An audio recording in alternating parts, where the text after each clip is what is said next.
shoots, calls it the save, loose puck, score! That's Sundin! This is Sundin to shoot and score! What if I told you there was a hockey player who left his home country to become one of the greatest leaders in NHL history?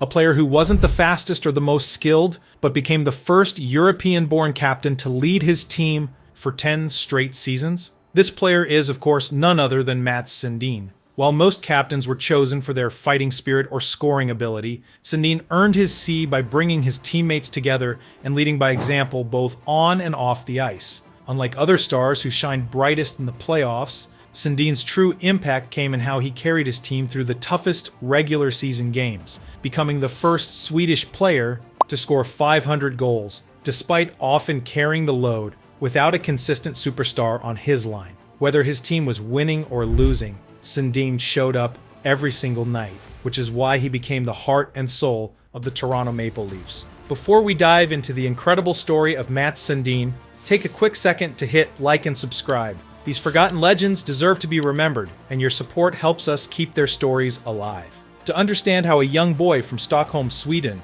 became Toronto's greatest captain, we need to go back to the suburbs of Bromma in the late 1970s. While most Swedish kids dreamed of playing traditional sports like soccer, young Mats found his calling in the local hockey rink, spending countless hours practicing with his older brother. What made him different was his unique way of training. Instead of just shooting pucks, he would challenge himself to stick handle through tight spaces between frozen trees. Even at age 11, his dedication caught the eye of youth coach Anders Thorsel, who pushed Mats to develop his signature move, protecting the puck with his large frame while making plays at full speed, a skill that would later make him famous in the NHL. Throughout his early years, Mats trained under the guidance of his father Sam, a blue-collar worker who spent his own savings to make sure his son had proper hockey equipment. Unlike other parents who pushed their kids too hard, Sam had just one rule. If Mats wanted to play hockey, he had to keep his grades up. This balance between sports and education would later shape Sundin's approach to leadership. Despite starting hockey later than most Swedish kids, who began at age 4 or 5, Mats showed unusual talent by age 12. He wasn't the fastest skater or the best shooter, but he had something special: the ability to make everyone around him play better. In youth games, coaches noticed how he would pass up scoring chances to set up teammates who hadn't scored all season, showing early signs of the leadership that would define his career. At 14, playing for Nacka HK's youth team, Mats faced a turning point. He was still smaller than most players and struggled to make an impact. That's when his coach, Peter Nilsson, made a decision that would change everything. He moved Mats to center, believing his vision and passing skills would be better used in the middle of the ice. The switch paid off immediately. In his first game at center, Mats scored 4 goals and assisted on 3 others. His breakthrough came at 16 while playing for Nacka's junior team. During a tournament against older players, Mats didn't just compete, he dominated. He scored 12 goals in 5 games, but what impressed scouts most was how he handled losing. After a tough 6-2 defeat, instead of being disappointed, Mats stayed on the ice for an extra hour, practicing the plays that didn't work during the game. Word spread quickly about the young center from Nacka. By 17, he was invited to train with Sweden's under-18 national team, where he met future NHL stars like Nicklas Lidström and Peter Forsberg. But unlike his flashier teammates, Mats focused on the little details: winning faceoffs, playing solid defense, and most importantly, learning English in preparation for his dream of playing in North America. After signing with Djurgårdens IF, one of Sweden's top professional teams, 18-year-old Mats did something unusual for a rookie. He started teaching himself the business side of hockey. He would sit in on team meetings, learning how contracts worked and understanding the game beyond the ice. His coach at the time said, "Most young players just want to score goals." Mats wanted to understand everything about being a professional. At just 19 years old, Mats made his professional debut with Djurgårdens IF in the Swedish Elite League. In his first game, wearing number 13, he didn't score or make any highlight reel plays. Instead, he did something that made his coach take notice. He won 70% of his faceoffs against players 10 years older than him. After the game, his teammates gave him a nickname that would stick throughout his career, the Quiet Giant, because he barely spoke, but played like a veteran. His breakthrough moment came in a crucial playoff game when Djurgårdens was down 3-0 in the second period. Rather than panic, Mats gathered his teammates and said something that showed his future leadership skills. "We didn't come here to worry about losing. We came here to win." He went on to score 2 goals and set up the game winner in overtime. The Quebec Nordiques saw enough potential to select him first overall in the 1989 NHL draft, making him the first European player ever chosen at number 1. Ever dreamed this would happen? Yeah, I have a dream, but I never thought it's going true. But Mats wasn't ready to leave Sweden yet. He stayed with Djurgårdens for another season to continue his development, focusing on playing with his back to the net and using his large frame to protect the puck.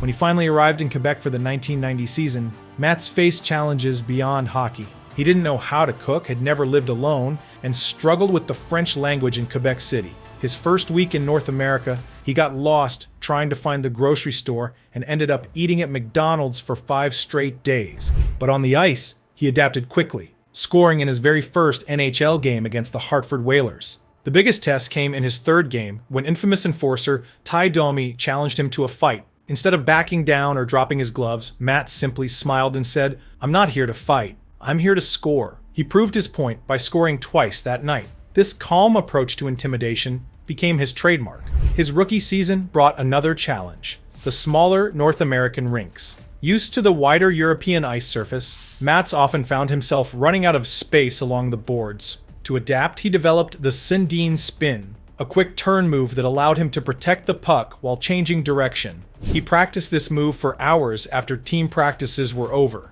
often alone in the empty arena. Despite scoring 59 points in his rookie year, Mats wasn't satisfied. He noticed that North American players excelled at quick, short-range passes, so he built a practice wall in his apartment's garage. Every night after games, he would spend an hour bouncing passes off it, developing the quick hands needed for NHL play. By his 3rd season, Mats had transformed from a promising rookie into a complete player. He learned to use his size not just for scoring, but for defensive plays too. In one memorable game against Montreal, he blocked 7 shots, unheard of for a center, and still managed to score the winning goal. After the game, his coach pointed out that Mats had changed the team's culture. Now everyone was expected to play both ways, no matter their offensive talent. This period of adjustment and growth set the stage for what would become a legendary NHL career. While other European stars came to North America and tried to play the same game they played back home, Mats created something new, a blend of European skill and North American toughness that would influence the next generation of players. In 1994, the Nordiques shocked the hockey world by trading Sundin to the Toronto Maple Leafs, a team desperate for leadership. What they didn't know was that this trade would change the face of their franchise for the next 13 years. While most new players try to stay quiet in their first season, Sundin made an immediate impact by doing something unusual. He started organizing team dinners after every home game, making sure rookies and veterans sat together. The defining moment came in 1997 when Coach Mike Murphy called Mats into his office. Instead of just handing him the captain's C, Murphy asked him a simple question: "What does being a captain mean to you?" Sundin's answer showed why he was different. He didn't talk about scoring goals or making big plays. Instead, he said, "A captain makes everyone feel like they belong, whether they play 2 minutes or 20. His leadership style became clear during a tough stretch in 1999 when the Leafs lost 7 straight games. Rather than yell or point fingers, Mats started showing up 2 hours early for practice. One by one, his teammates joined him. Without saying a word, he had changed the team's work ethic. By the end of that month, they had won 10 of their next 12 games. In 2000, Sundin proved his worth in a game against the Ottawa Senators. Down 5-1 in the 3rd period, most captains would have accepted defeat. Instead, Mats went to each player on the bench, telling them one specific thing they did well that night. Energized by his confidence, the team staged an incredible comeback. Sundin scored twice and set up 3 more goals for a 6-5 win. After the game, teammate Gary Roberts said, "That's when we knew. With Mats, we were never out of any game." His biggest test as a leader came during the 2002 playoffs against Carolina. The team was struggling, and fans were getting frustrated. Before Game 7, Sundin did something unexpected. He turned off all the TVs in the locker room showing sports news and instead put on comedy shows.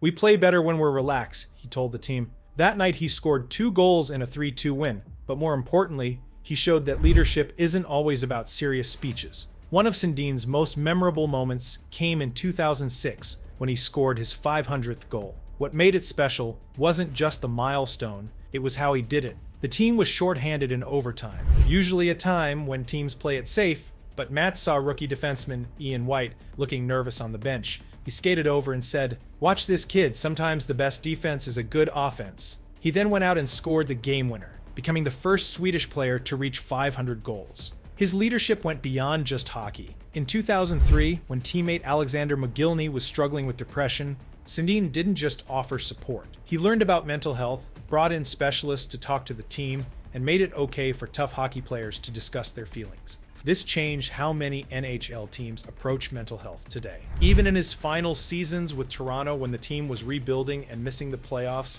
Sundin never asked for a trade to a contender like many stars do. Instead, he focused on teaching young players. He started a tradition called Captain's Hour, staying after practice to work with any player who wanted help. Many of today's NHL stars who came through Toronto still talk about these sessions. By the time he finished his Maple Leafs career, his numbers were impressive. 987 points in 981 games wearing the blue and white. But his real impact was measured differently. Under his leadership, 23 different rookies scored their first NHL goal, 12 players had career-best seasons, and the Maple Leafs made the playoffs in 8 straight years. He showed that true leadership isn't about being the loudest or the most talented. It's about making everyone around you better. By the time Mats Sundin hung up his skates in 2009, he had changed how people viewed European players in the NHL. His final numbers tell an amazing story. 564 goals, 785 assists, and 1,349 points in 1,346 games. But what made these numbers special wasn't just how big they were, it was how he got them. Unlike many stars who scored most of their points with other great players, Sundin never had another superstar on his line. Every point he earned came from making average players better. In Sweden, his impact went far beyond statistics. Before Sundin, Swedish players were known for being skilled but soft. He changed that image by showing you could be both skilled and strong. Young players in Sweden started copying his training method, using their size to protect the puck instead of just trying to skate around defenders. Today, Swedish hockey programs teach what they call the Sundin way, a style that combines European skill with North American toughness. His records tell a unique story. He became the first Swedish player to reach 500 goals, but more impressively, he scored 20 or more goals in 17 straight seasons, without ever leading the league in scoring. He showed that being great isn't about having a few amazing seasons, but about showing up every night for your team, year after year.